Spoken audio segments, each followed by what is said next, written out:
Hey everyone, Jack with Cryton Chronicles back with another iJack A to Z 2017 challenge entry. Today's letter is V, and the subject is video games. And I was trying to avoid video games because most people know I'm a gamer already, or whatever. But they did play a pretty big role growing up, and still continue to this day. And the other V I wanted to do is kind of more of an emotional one. I just wanted to wait to do that outside of the A to Z and stuff. If I do that. So, I mean, I started playing video games when I was a kid. Um, Atari from my with my dad. He had the Atari systems, and so we'd play them. He'd do very well with monitoring us, making sure we weren't playing them a ton, even though we wanted to more. But yeah, um, and I know, like, I think a pivotal point in that kind of dynamic was he brought us, I think, to Toys R Us, and we had to decide, me and my brother Easy Money, if we wanted either to buy a Lego, like $100, I think it was. It's like either he can do the big pirate ship Lego and we could all build it together, or he would get the original Nintendo. And we both like picked the Nintendo, and yeah, it was all pretty much downhill from there. I think that kind of bummed him out. Kind of wanting the whole father sons thing with the game, but yeah, I mean, I think he kind of stoked those flames and created that, excuse me, outcome from the get-go. I mean, we play a lot of video games, and like I said before, in the board games, I mean, we play board games together and stuff. So yeah. System-wise, I played everything. Pretty much the biggest one was Nintendo for a long time. Um, Mario, Legend of Zelda, Metroid, and all those RPGs. Oh, what was it? Dragon Warrior was a huge one, I think, and then Final Fantasies. Eventually through the Super NES and Nintendo 64. And favorite game on them, one of my favorite games of all time is kind of GoldenEye, which I don't even know. Played so much of that, and then their second game, which was Perfect Dark, the original Perfect Dark. I don't wasn't so much for the ones after that. Same with GoldenEye. I tried a few after that, but so yeah. Eventually, it shifted to Sega, or Nintendo and Sega together throughout that period of time. My brother, I think, did the Sega CD. Um, yeah, we kind of didn't do the Dreamcast, which I know there's kind of like a cult following of. And yeah, there's Neo Geo. We didn't really get one of those, but I know at the time we really did. I think it was a Neo Geo, and thankfully we didn't, because it didn't really survive long. But yeah, so I've been playing, uh, obviously, video games on and off throughout most of my life.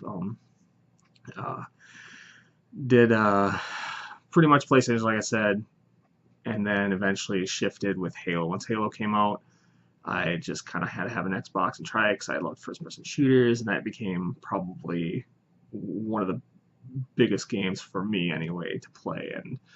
And I did keep up with the Final Fantasies over time. I think I dropped that at like number 8, although I played Final Fantasy Online, which is an MMO.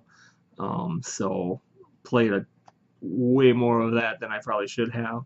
Sucked up a lot of my life, but yeah, I made some really good friends through that, and just through gaming online in general, first-person shooters or whatever, any kind of multiplayer. So currently, I mean, I did play a lot of PC too, so I'd swap from PC to console, back and forth, and now I'm pretty much predominantly just Xbox. So I had the 360 for forever, and then the Xbox One, and I'm hoping to get the Scorpion when that comes out, or whatever. Scorpion? Yeah, I don't even remember the name of it.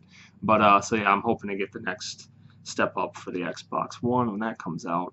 And yeah, so I don't know. I kind of have also like this slight addiction of just buying games whenever they're on sale or a really good price. So I've got like a whole cabinet full of over 100 like 360 games. I have maybe not as much, maybe like 15, 20 Xbox One games, maybe, that haven't been opened yet, or if they have, they haven't been played even. So, because I want to, and I plan to, and I just never get to it. I think I kind of mentioned that during the letter B entry for board games, because I have that same problem with board games. So, more so with the board games now, because that's kind of shifted what I play more. And part of that is because with video games, I used to do a lot of RPG and all those, but eventually I wanted to play with other people. And so the fact that a lot of friends and family who I used to play with either can't play a lot, or with their work schedules and just families and kids and every children they have, then they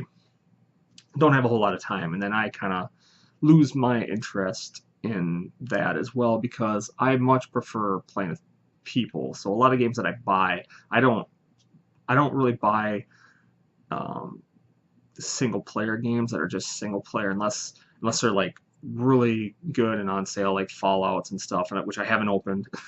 But whenever they go on sale and I can get them for a good price, I'll still get them because I am interested in them. But I just like playing with other people, and I can go on there and play with random people, and sometimes I do that, but I just prefer to play with people, friends and family that I know, um, way more so. Granted, you can make some new friends, and I have over time, but they kind of obviously, just kind of fade because they're not like your real life people that you know. So, yeah. So, and another thing is, I've noticed I become a lot more frugal with my money when it comes to video games, because there was one called Destiny by a group Bungie, who did the Halos, eventually came out and they split off from Microsoft, and then they teamed up with Activision, which was, I don't even want to talk about it so much, but anyway, I call them Bung Vision now because the Bungie that once was no longer is, and I go off on it. All my friends know, and I always make fun of it, and we talk about it a lot now and again. So, but that game kind of ruined me because it was one of the most hyped up that I wanted to do, that I was looking forward to for years, and it was a travesty, and I can't really go into all of that right now. I should do a video about that. But yeah, it's just, now it seems like all these games are coming out and they're not finished, and a lot of them have what they would call, I think, day one patches or updates. So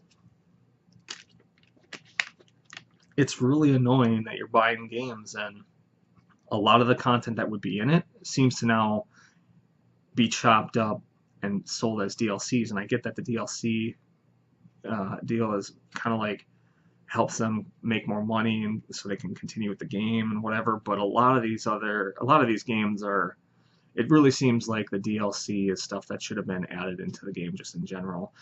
And I always get annoyed when they happen to have like a DLC almost right away, and they'll try to say, oh, we couldn't put it in because it started after development, after partway through or whatever, and it wasn't finished. I don't know what their reasoning is. It's just all of a sudden you got day one, you get the game, and there's like a DLC you can get, and it's like, what? Why is this not in the game?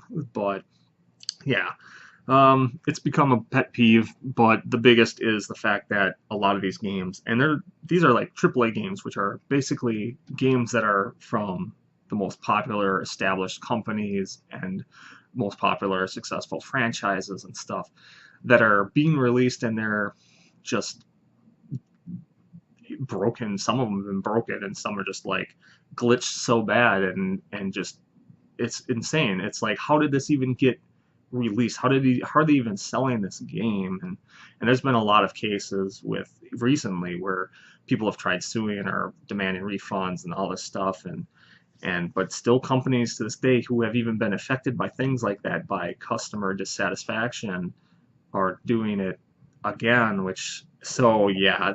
And so yeah, so I don't buy as many video games anymore. I used to pre-order all the time, all the ones that I was really excited about and hyped about, but now I don't like pre-orders. I don't like the pre-order system where if you pre-order from all these different places, you get all these different goodies. You get it from Best Buy, you get this skin, this color palette or whatever, and from GameStop you get this special weapon or exclusive. Some games have like literally like 10 to 20 different exclusives depending on where you get it from, and it's just, I don't know, it gets annoying and insane. So yeah, basically my video gaming has, in terms of like console and stuff, is kind of dwindled. And yeah, so I mean, I still like it, and I love playing with my friends and family once they can play with me and stuff. But I have stopped buying a lot of games that I would normally buy because I just don't trust the developers anymore to release quality games that are actually finished. and not like partially done, and then they can like use DLC to complete it and patch it if they have issues that I don't know how they, like I said, I don't know how they got okayed and in the first place, like, because it doesn't take, like, you just have to play the game and you'd be able to tell, like, okay, this is jacked up, we got to work on this or we can't release this. But a lot of these, like Destiny kind of was, or like Destiny 2 coming out, these games, they have the developer and the publishers and stuff that, and they're under the pressure of they need it out by this time, or they need to hit these sale numbers and such, and so all those things kind of conflict, and you know I don't know, developers rush stuff out the door before it's done, and they just figure they can fix it after the fact, and yeah, I think it sucks, and I don't think it should exist. I don't think that's something that should happen. In fact, I think if it did, they should be held accountable. And granted, it's kind of like, you know, voting or talking with your money in a sense, with your wallet, like, don't pay them or whatever. So I do encourage people not to do any pre-orders if they can avoid it. Wait for reviews, which gets hard because sometimes there's embargoes to where, like, this latest one, Mass Effect Andromeda, like, it was like the day or two before it actually released. So for people to get the information with the amount of time they're actually able to like process through it, like, you couldn't really, that stuff doesn't help. So, it's just wait until, if you have to, just wait until after it comes out. There'll be people who you can trust beyond some of the mainstream review sites that might actually get paid. Not saying they all do, but some may actually get paid for their good review. Like, there's plenty of people on YouTube are out there just doing articles and stuff. So just try to avoid it, and wait for reviews to come out, and then you'll probably have a lot less regret in buying the game than if you would just have bought it and then find out it's a broken pile. So yeah, but so anyway, some of the games I play right now, I'll just name a few. I play Rainbow Six Siege. These are all on Xbox One. The Division. I have Titanfall 2, but I haven't opened it yet, and Battlefield 1. And I mean, Borderlands 2 is an Xbox 360 game that's backwards compatible. So, a buddy and I play that sometimes. It's been a while, but that's one of our favorite games. So, yeah, that's pretty much what I play, and haven't done PC gaming in a while, but who knows, that might change. There's Path of Exile. That's a great game. It's kind of Diablo-ish.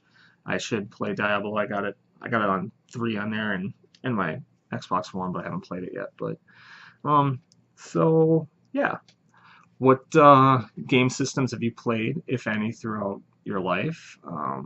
Which are your favorite? What are your current game systems that you're playing on? Are you in the next gen with Xbox One or PlayStation 4? Yeah, what are some of your favorite games and series throughout whatever of the systems that you play, or computer, PC?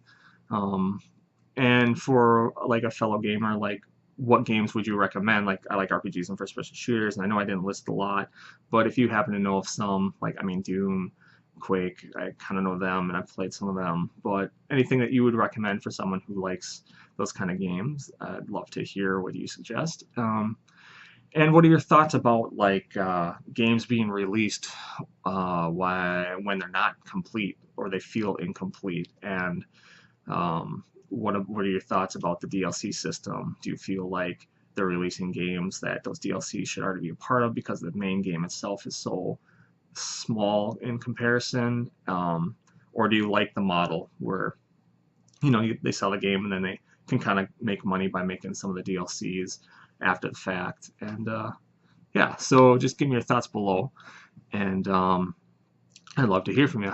I'll have the links below for the website, the Facebook site, where this video will appear on the iJack blog of the Cryton Chronicles. And if you like the video, give a thumbs up. And if you want to follow along with more content, just click subscribe. Until next time, take care.